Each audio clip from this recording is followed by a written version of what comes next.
नमस्कार। मैं राजनीतिक परिवार में पैदा हुआ। जब मैं छोटा सा था 1980 में प्रियंका और मैं घर में लेई बनाते थे, रात को निकलकर पोस्टर चिपकाते थे। चुनाव समझता हूं। 20 साल से मैं स्वयं चुनाव लड़ रहा हूं। पोलिंग कैसे होती है, पोलिंग बूथ कैसे मैनेज किया जाता है, वोटर लिस्ट, फॉर्म 17, ये सब मैं गहराई से समझता हूं। कुछ समय पहले हमें दाल में काला लगा। चुनाव के नतीजे आते थे, मूड एक तरीके का होता था, रिजल्ट दूसरे तरीके का। मुझे याद है उत्तराखंड में हम चुनाव हारे। बाद में मैंने कैंडिडेट से पूछा कि जहां रोड शो हुआ था वहां जाके देखिए हमें कितने वोट मिले। हजारों लोग आए थे, पोलिंग बूथ में किसी ने वोट नहीं किया। यह असंभव था, यह हो ही नहीं सकता। उसके बाद छत्तीसगढ़ और मध्य प्रदेश के रिजल्ट, हमें लगा कुछ ना कुछ गलत हो रहा है। 2018 में मध्य प्रदेश में चुनाव होता है, हम जीतते हैं। हमारी सरकार चोरी हुई थी।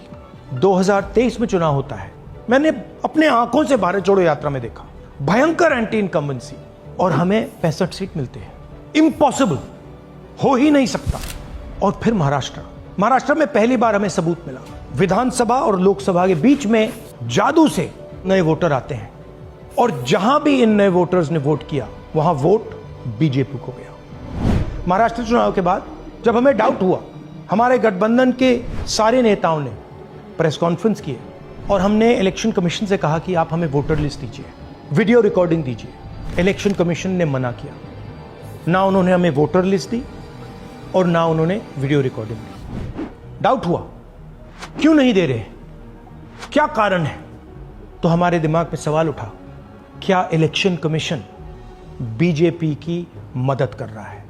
क्या इलेक्शन कमीशन ही इलेक्शन को चोरी करवा रहा है? इसके बाद हमने एक टीम सेटअप की और हमने उन्हें कहा कि आप जाइए, एक कंस्टिट्यूएंसी भी जाके ढूंढिए, सच्चाई ढूंढिए, किस प्रकार से चीटिंग की जा रही है, किस प्रकार से यह काम किया जा रहा है और कौन कौन इस काम को कर रहे हैं। सबसे महत्वपूर्ण बात यह है कि इलेक्शन कमीशन डिजिटल डेटा नहीं देता है, फिजिकल डेटा देता है। मतलब लाखों कागज में वोटर लिस्ट दे देगा, मगर डिजिटल वोटर लिस्ट किसी को कभी नहीं देता। क्यों नहीं देता? कारण क्या है? कारण है कि अगर डिजिटल डेटा मिल जाए तो इलेक्शन कमीशन की सच्चाई पूरे देश को पता लग जाए। हमने टीम को बताया, मैंडेट दी कि आप जाके चेक कीजिए, आप 5-7 सीटों पे पता लगाइए कि चीटिंग हुई, और अगर हुई तो कैसे हुई। टीम ने हमें एक दिन बताया कि 5-7 सीटों पे काम किया ही नहीं जा सकता। क्यों? मैंने उनसे पूछा क्यों नहीं किया जा सकता। उन्होंने मुझे ये कागज दिखाए। ये जो कागज हैं, ये एक लोकसभा के कागज नहीं है, ये एक विधानसभा के कागज है, और इन कागजों को हमने मैन्युअली सॉर्ट करना पड़ा। और पूरा का पूरा काम जो हुआ है, इसमें 6 महीने लगे हैं, और एक असेंबली सीट में हम ये काम कर पाए हैं। क्यों? क्योंकि डिजिटल डेटा नहीं दिया जाता।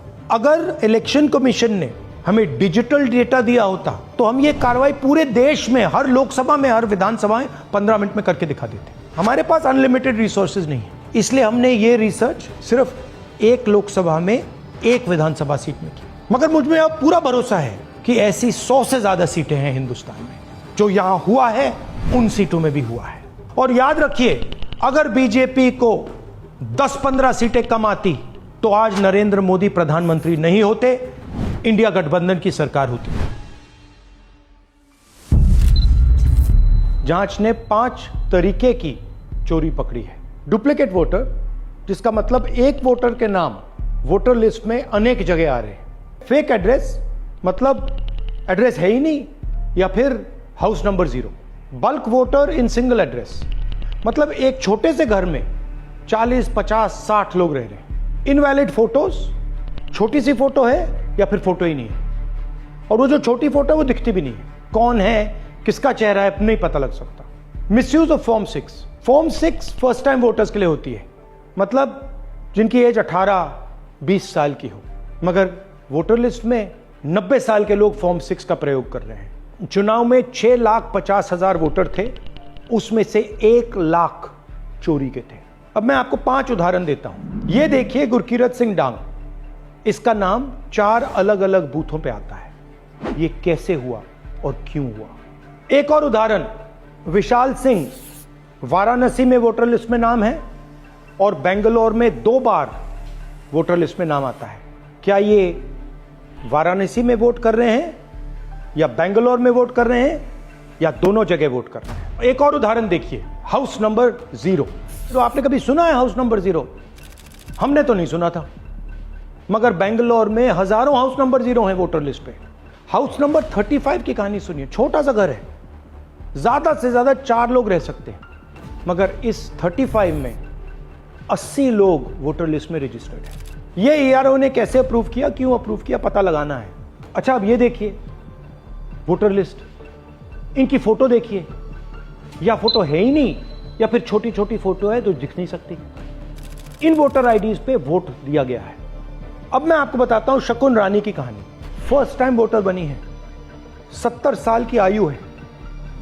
एक बार फॉर्म 6 का प्रयोग किया और उसके कुछ ही महीने बाद दूसरी बार फॉर्म 6 का प्रयोग होता है। 2 बार इनका नाम वोटर लिस्ट में आता है और फर्स्ट टाइम वोटर की लिस्ट में आता है। ये फर्स्ट टाइम वोटर हो ही नहीं सकती। तो क्या शकुन रानी जी ने वोट किया या किसी और ने शकुन रानी जी के लिए वोट किया?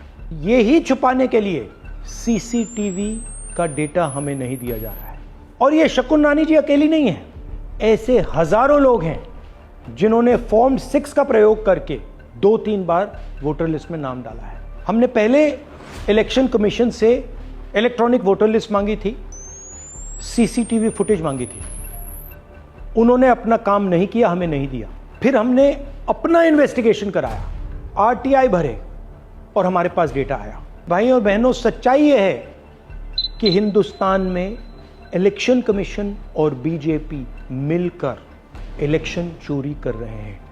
यह पूरा का पूरा सबूत ब्लैक एंड व्हाइट में आज हमने आपको दिया है।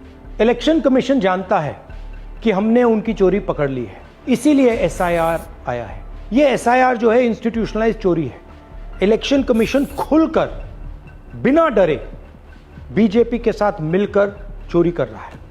और ये जो SIR है, इसका लक्ष्य गरीबों का जो हक है, उनका वोट जो है, उनसे चोरी करने का है। मैं आपको एक और बात बताना चाहता हूं। इस पूरी इन्वेस्टिगेशन में हमने वोटर एडिशन को देखा है, मगर जितना एडिशन होता है शायद उससे ज्यादा डिलीशन होता है, सब्ट्रैक्शन होता है। तो ये सिर्फ एक मेन तरीका हमने पकड़ा है, दूसरे तरीके पे हमने इन्वेस्टिगेशन की ही नहीं है। मैं इलेक्शन कमीशन और इलेक्शन के ऑफिसर्स को साफ कह रहा हूं, आप जो कर रहे हो गलत कर रहे हो। ये ट्रीजन है, देश के खिलाफ है। ये मत भूलिए, टाइम आएगा हम आपको पकड़ेंगे, बचने वाले नहीं। It is critical that we expose voter चोरी।